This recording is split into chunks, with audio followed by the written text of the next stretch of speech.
don't know if you guys remember, but it was rumored that before Kawhi Leonard and Paul George became teammates, that Kawhi actually also wanted to play alongside Jimmy Butler. But as we all know, it was Paul George who ended up being acquired by the Clippers. So yeah, the whole point of this video is to just swap Jimmy Butler with Paul George. And we're doing this mainly just to see what Jimmy Butler and Kawhi Leonard could have been if they were teammates. And to also see, I guess, what would happen if Paul George was on Miami. I have done these videos in the past, but it's been a while since I've done these. So yeah, I guess the general rules of these videos is that we simulate for 2 seasons. We try to see which team will be better than the other. But yeah, so far in the season, it's not looking too good for the Clippers because they are the 9th seed. And if I do remember correctly, last time I checked, Miami was actually the 7th seed. At the end of the season, we're going to end up looking at Jimmy Butler and Paul George's stats just to see how they're handling their new teams. At the end of the season, neither Paul George or Jimmy Butler won any main awards. Jimmy Butler did make All-NBA 3rd team, and the Clippers ended up being the 4th seed, with Miami in the East being the 5th seed. In Jimmy's first season with the Clippers, he averaged 19 points, 7 rebounds, 6 assists, 2 steals, and 0.5 blocks. And in Paul George's first season, he put up 22 points per game, 6 rebounds, 4 assists, and 2 steals. In Miami, they got to go up against the Orlando Magic. How did they make the playoffs? Yeah, Paul George's competition isn't looking too bad. Paul George does have a pretty good chance of making out the first round, while the Clippers, they have to go up against the Warriors. Yeah, we know the Warriors, they're pretty stacked. Why did they trade for Devontae Graham? Well, on the East, we had Miami making out the first round in 6 games against the Magic, and now they have to go up against Boston. But on the West, we have the Clippers, who are in a game 7 against the Warriors. I would like to see both these teams make the finals, but that might be a little unlikely. This is a really close game. Well, the Warriors have possession and they're down by 2 points with only 19 seconds left to go. Steph Curry, he has the ball. He's bringing it up against Reggie Jackson. All right, come on.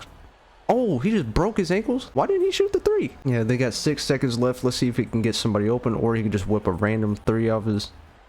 But he ended up going up for the wide open layup. The Clippers, they have 1 second left, so they just have to toss it up and hope it goes in. And yeah, it didn't go in. So yeah, we got overtime. Yeah, the Clippers, they're down by 4. Yeah, it's not looking too good right now. I'm not gonna lie. Okay, if I'm the Clippers, I'm gonna bring in Luke Kennard to come in and hit me a 3, because like that dude is an absolute sniper. But yeah, let's see if Kawhi can actually score for them really quick.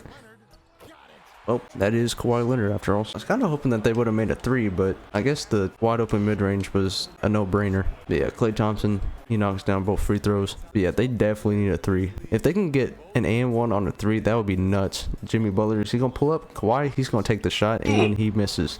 Yeah, that's probably game. And that series is actually really close. Now all we have left is Miami. They have to go up against Boston, like I said. This is not good.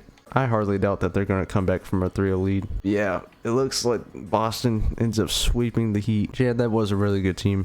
I'm not too surprised at that. The Nuggets went on to win the championship. I haven't seen the Nuggets win a championship in so long on 2K. Well, at the beginning of year 2, Paul George has regressed all the way down to an 86 overall. And on the Clippers, Jimmy Butler is still sitting at a 90. I don't really know why Paul George regresses so easily on 2K. I know he is getting older, but like I feel like he's actually going to be good by next year. Well, at the end of the season, Jimmy Butler ended up making All-NBA 3rd team. Paul George ended up making All-Defensive 2nd team. The only bad thing is that the Clippers are actually in the play-in games, and the Miami Heat didn't even make the playoffs. The Clippers' very first play-in game, they have to go up against the Thunder, which I'm not even going to assume this one. I think that they'll actually pull through, and actually no, they lost.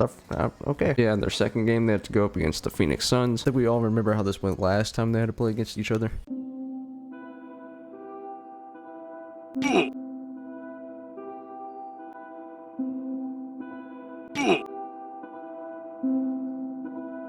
Yeah, that DeAndre Ayton lob was crazy, I ain't gonna lie. And they ended up losing to those guys yet again. At the end of both of their seasons, Paul George averaged 18 points per game, 5 rebounds, 4 assists, and 2 steals. And Jimmy Butler, on the other hand, averaged pretty much 21 points, 6 rebounds, 7 assists, 2 steals, and 0.6 blocks. So yeah, I would say that at the end of the simulation, Jimmy Butler has definitely been the better player than Paul George. I think that's mainly just because PG ended up regressing after the first year. But yeah, if you did enjoy this video, I do recommend subscribing and giving a like, because it does support the channel. Not only that, but not too long ago, I did a Clippers rebuild. So if you are a fan of the Clippers or you're interested in that, then I'll have the link to that video on the screen now. And I'll catch you guys in the next video. All right, I'm out.